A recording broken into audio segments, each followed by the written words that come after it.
Hey guys, Scott here. Welcome back to a new beer dissection video.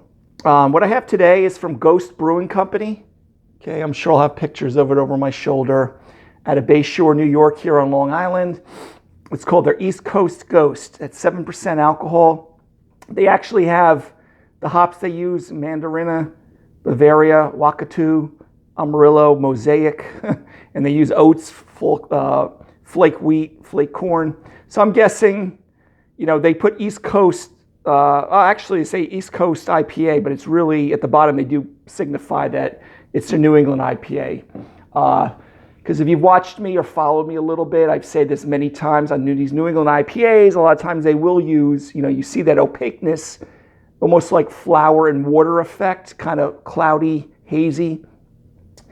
Besides the copious amounts of hops, they will use a lot of times flaked oats and flaked wheat, or unmalted wheat sometimes, and it has the proteins in the wheat actually contribute to some of the cloudiness.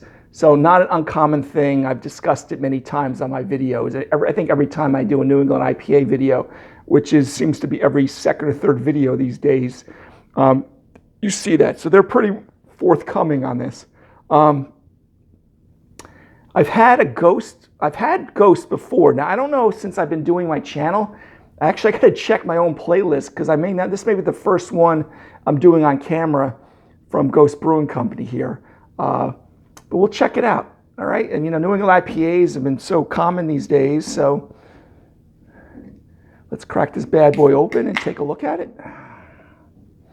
So what are we expecting to see? I'm expecting to see kind of a pale gold straw, deep straw color possibly with this, all right? So let's take a look at it. So we have a nice inch and a quarter white to off-white head.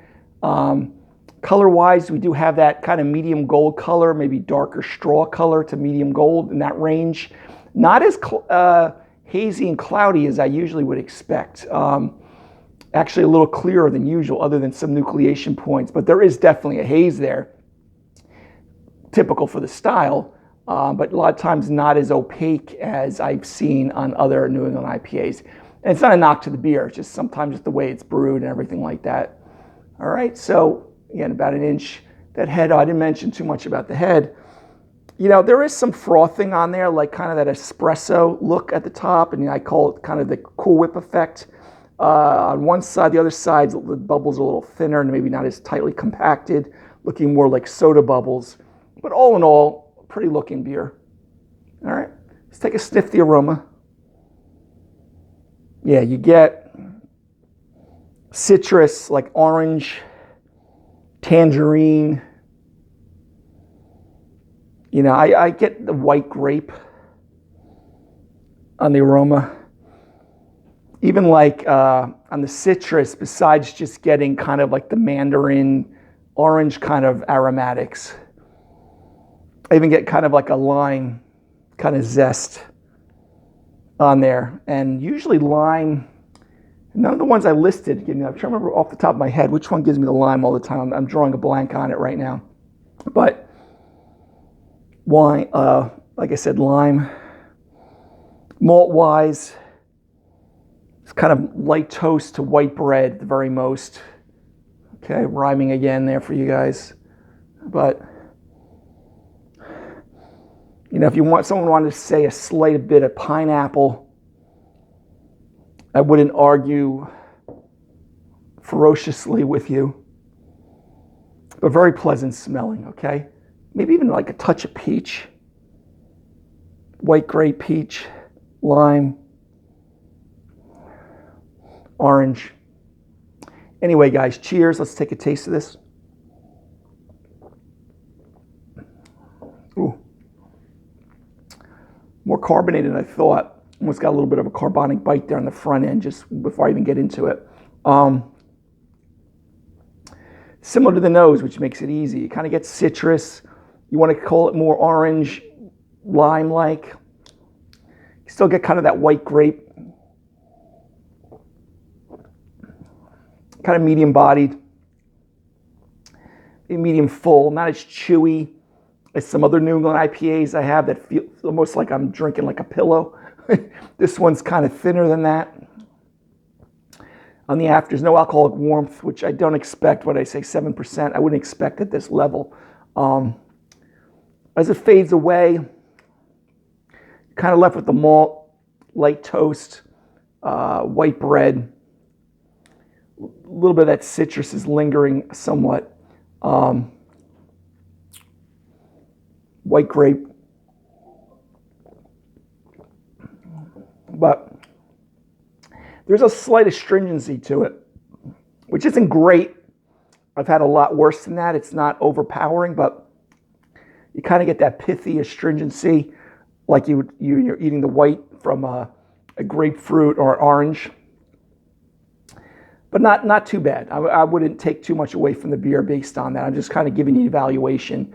When I'm doing these beer dissections, I'm actually trying to dissect what I'm perceiving. And it may not coincide or be consistent with what you guys taste. So I definitely urge you guys to come up with your own opinions. I said medium bodied, the little stringency, no alcoholic warmth. Carbonation's pretty assertive there on the front end. Really nice. It kind of gives you, again, that citrus, lime, orange kind of take on it. I like my IPAs with a little bit more malt backbone, but a New England IPA, technically, remember, the bitterness is lower. Like I said, I mentioned too much about the bitterness, but it is kind of no more than moderate bitterness. Remember, West Coast IPAs will have a little more malt backbone, a little more bitter to balance off some of that. There is some residual sweetness here, which again, but typical for the style. It's drinking quite nice, guys. Other than it being a little thinner than a lot of other New England IPAs, it highlights a lot of typical things that we see in IPAs that people like. You got the citrus. This is not a grapefruit bomb. Some of you really chewy, cloudy, thick, almost milkshake-like. I'm not going to say milkshake as in a lactose in there, but this is a lot thinner than that. But it kind of still gives you the citrus. It's kind of like more of a lighter-bodied, classic New England IPA, but really good. So, grade-wise on this, Ghost East Coast IPA, which is technically their New England IPA, in the black can here. Grade-wise, I got to give it, I'm going to say A-. It's definitely solid. It's a little thinner. Like I said, I usually like these a little bit chewier, but that's just my own preference. There's nothing really off flavors that I can pick up on.